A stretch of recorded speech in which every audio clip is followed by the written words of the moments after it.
And good morning. Welcome to Brittney on the Bluff, brought to you by Today's Computers, Whitworth's Gift Chest Jewelers, Key Drugs, and First Community Bank in Poplar Bluff.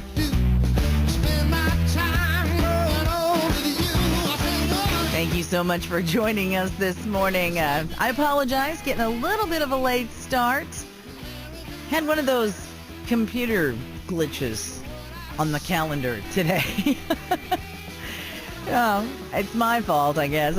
We had our guest scheduled for today, and we had to change the date. So when I went and changed it on my Google calendar, it didn't take the first one off. So here I thought we had them coming in today, and they weren't. So sorry about that. But anyway, Coach Ray has been so sweet and agreed to stick around for a little while and let us get a few more details on this Guiding the College-Bound Athlete, an event that Fellowship of Christian Athletes is sponsoring on January 15th here in Poplar Bluff. And Coach Bill Ray in the studio with us again. Thank you, sir. Yes. I appreciate you sticking around. No problem. I'm so sorry. Brittney says that the audience changes every 15 minutes. Yeah, so we get new if that's listeners. the case, you're probably not hearing this a second time. But if you are, we apologize. Yes, we apologize. But you know what? There's nothing wrong with a little redundancy Right. here and there. Right. We have busy schedules, busy minds, and sometimes things get away from us these Right, days. So right. we'll just remind everybody about just it. so people know, basically what Poplar Bluff High School and actually the day before at Cape Central High School, working through the coaches associations, etc. We're actually a guy that actually works for the Fellowship of Christian Athletes and actually also works for Dynamic Sports on recruiting, guiding the college-bound athlete. That's what he's going to be talking about on Thursday night. It's kind of his specialty. January 15th. And he's been working for this company, kind of a side note. But we have him. He's coming in at Cape on doing that on a Wednesday night, the 14th, and then Poplar Bluff on the 15th. And then on the 15th and 16th, he's doing working these coaches clinics and professional development about the three-dimensional coaching. He's very good, and we're bringing him in, and it gave us an opportunity to do this public service guiding the college-bound athlete. Yeah. So we know that things have changed over the course of time. We're in a new phenomenon, and that is youth sports have started at young ages, and we have traveling teams. At one time, AAU basketball was the primary traveling team. No other sports did that. Right. But now it's branched out, and now it's not just AAU basketball, but just traveling team basketball, traveling team soccer, baseball, etc. Baseball's even big. Do baseball with baseball with the young is very guys. yes. Yeah. So here's what's happened: is that a lot of parents while their kids at an early age start thinking about scholarships. My kid might be able to go to college on a scholarship, and we see these other, kids that are highly talented that come through, and like the Hansborough brothers that came through and got scholarships and actually playing pro ball. And so that's what parents sometimes think about. Right. And I understand that, but they probably start thinking about that before their kids think about, I think they about do a scholarship. these days. Kids yeah. may think about going on and pro, playing, yeah, but to get a they're star.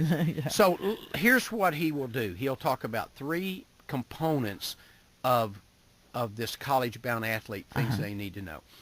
Component one is the academics. You cannot go to a division school without certain prerequisites and certain scores on your ACT, SAT, and course prerequisites that you have to have. Right. So he will talk about that, and he will talk about that there's only 3% of, it might be 3.3%, I think it's that high, 3.3% of seniors get scholarships. That's not very many. That's a small percentage. That is a small percentage. And most of those are partials. Okay, so let's say you want to go to school and you want to go to this, really somebody at a prestigious university wants to recruit you, and you get a partial. Let's say you get a half scholarship. type thing. And it typically costs $20,000 a year to go to that school. That means it's going to cost you 10. Right. Which Well, is a big help. It's a big help, but you still got a major expense involved. That's exactly right. So that dream of the full ride basketball scholarship is really kind of...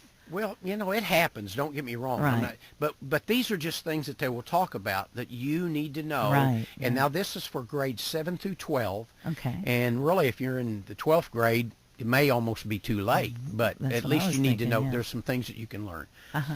But so that's who we're gearing this out to, and we'll be sending out information to our 7th grade through 12th grade athletes. Okay.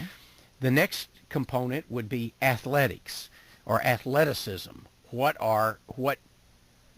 do I need to be able to do? What are my stats? Right. How strong am I? How tall am I? How fast am I? These are important things. We talked about this last time we talked to her earlier about a volleyball player that's a middle hitter and they want to go to college. And Division II, which is not as high as Division I, Division II, they're looking for middle hitters that are 5'10" to 6'2". So if you're 5'8" or 5'9", might be hard for you to break into that. Right. Because a lot of times they'll just ask those questions. How tall are they? How fast are they? What's their jumping ability? Maybe what's your vertical leaping ability? And they just eliminate people. Now, wow. Now there are some people, we know there's people with this great heart and great athleticism that play taller than they are, or they play faster than they are. But yet that's a lot of times, so how are you going to market yourself? That would be another thing. Right. But we talked about, last time I talked about an athlete I had in college. I had in high school after when I was coaching, that wanted to go over to SMS or MSU now, Missouri State. And I knew one of the coaches because he was coaching when I played football over there. And I called him and said, hey, I really like you to look at this guy. He's really athletic. He's played a lot of different positions for us. He's very talented. And they, asked about his 40 time, et cetera, and said, Bill, we got dime a dozen of those guys. We have to have somebody faster than that. So, wow. That was eliminated by speed. It was just, that's the way and it it's is. just the standard that has been set by that particular organization. Right. That's what they're looking for. If you can't cut that, then right. Sorry. But wow. Those are just issues. It's a bit cutthroat, isn't it? And then marketing, he talks about marketing. How do you market yourself? And here's a story about marketing, and I can't even remember the athlete's name, but he was a receiver, and he set a lot of records in college, smaller school, wasn't getting a look by the pros, and his dad had filmed all his games. They had all these games from the time he was a little bitty kid, Wow. And they actually did a highlight tape. And he was a receiver, and he really had some phenomenal catches over the course of time. And they had every one of those, and they sent them out from the time he was in junior high all the way up through college. And they sent those to these colleges, to these pro camps. And somebody gave him a look. He played a few years for the Jets and was a receiver, really good. But he didn't fit. This is called the eyeball test. He didn't fit the eyeball test. He was too short. They didn't think he'd make it. Right. But right. again, some people do. How do you market yourself? Right. What are some things about marketing? And like Rudy. Huh? I said like Rudy. Yeah. I think of Rudy when he just persisted. He was small, and that's right. But he just kept fighting. Now, is that something? Being that I'm not, was never really in athletics and that sort of a thing. I don't really know how that all works. If a player doesn't get a scholarship, can they still make the team? Well, it depends. In today's world? It depends on where you go. Right. But, let's say you've got they would like you to come. Sometimes they would like you, but they don't have any more scholarships. They don't have anything to offer. They don't have anything to offer. They will, it depends on the number of people they have, but they will let you walk on. That's called a walk-on. And so you walk on at this position, and it's like a tryout. And if they feel like that you might be able to help them, then they'll let you stay with the team, and then you might earn a scholarship, and In the that's future, actually right. what I did at MSU. I Oh, walked yeah? on, and actually I went in January. I started the weight training program and stuff, and they let me come out, let me be on the team, and so that's what happened. I got to play, and I got a partial scholarship. I think it was just I think I got my books and tuition. Well, that's a huge help, Oh, it though. was a lot, You know, but and that yeah. wasn't as much back then as it is now. Right, right, yeah. And it's more expensive to go to school now than it Oh, was gosh, yeah. in comparison to wages, etc. Right. So, if somebody really wants to go and play, just because you don't get a scholarship doesn't mean that you can't Right. achieve those goals and those dreams. So, so those are some of the things that he's going to be talking about. He will talk about the Excellent. recruiting process, and what does how do you successfully navigate the recruiting process. It is important to you to understand the business side of the recruiting process. A college needs to have a college coach needs to have a clear and concise plan to budget his or her limited number of scholarships to field the best team possible. If you want a shot at one of those limited scholarships, you need to know the plan too. So those are just some things that will help parents and athletes think through this process. Yeah. Because there are a lot of them thinking about it, but they don't really have a game plan. Right. And how early should somebody, realistically start working on these things? Well, here's the thing, especially when you get into junior high and start taking classes, and especially then when you get into, in junior high, the math classes, for instance, you take will help prepare you for your high school math classes. Sure. And so it's important that you have certain things that you take that the Division I and Division II schools want you to have as a prerequisite. So you really do have to start pretty early then. Yes, I mean, you just need to be even aware if you of just it. have an idea that your young person might pursue this someday, then you need to kind of be thinking about it junior high level to make sure they get all their classes right. Exactly. And wow. And a lot of Okay. times, kids just think, hey, they're good athletes, Right. and they think, well, I'll get a scholarship. Like academics doesn't mean anything, Right. and it does. And academics does play a huge portion It does. in the whole recruiting process like that. Right. Then, so And is there you would have a better chance of getting a scholarship probably with your ACT and with your academics. There's probably more percentage scholarships given out than there are in athletics. Make you a 30 on your ACT Yeah. and you get a full ride right somewhere. right. Pretty cool. Yeah. Because I mean, really, with like we were saying earlier, the cost of college has gone exponentially up. We used to be able to go to work in the summer and work hard in the summer and make enough Make money enough to pay for it, yeah. plus working some during the school year, Sure. obviously. That you That's can't- hard to do these days. That's hard. isn't You it? better have Yeah. an excellent job as a college student in the summer if you're going to put yourself through school. Wow. So it is, we were talking about the academic end of things, and I think that's where a lot of people kind of lose focus. They focus so hard on the skills of the sport that they're interested in that their academics are just kind of second. It's just like, an afterthought. And That's really right. that can cost you that Scholarship. opportunity that The you're looking opportunity, for. exactly. It can cost you if you don't focus on the academics enough. Right. Even in junior high. That's Right. alarming. And Because, then- most junior high students aren't really all that serious yet. Right. You know what I'm saying? Now, we had I remember one Wow. student that we had was a pretty good football player, but, he had the goals of wanting to, have a good career in academia. He wanted to get a good job, etc. And he went to a Division III school, and I think Division III. You don't hold me accountable to this statement, but I want to say they don't give scholarships at Division III schools.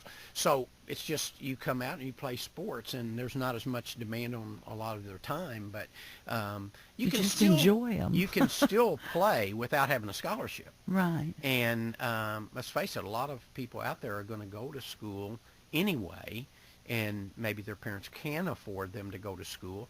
Well, if you just want the opportunity to play athletics, it's still an opportunity. But this guiding the college-bound athlete is just going to help parents and athletes look and see, what is this process? What do I need to consider? And like we said, academics, athleticism, and how good you are at what you do, and what is do you pass the eyeball test, etc. Right. Marketing, how can you market yourself? What's ways of doing that? And then understanding the recruiting process from the coach's side of it, and what they can and can't do. Wow. I think this is going to be a very informative evening. Yes, for it will be. A lot of folks. It will be. And hopefully it will help some families make good choices now that will lead to that opportunity in the future. Exactly. I agree. And so that is just a reminder again that is going to be January 15th on the campus at Poplar Bluff High School at the K. Porter Theater. Excellent.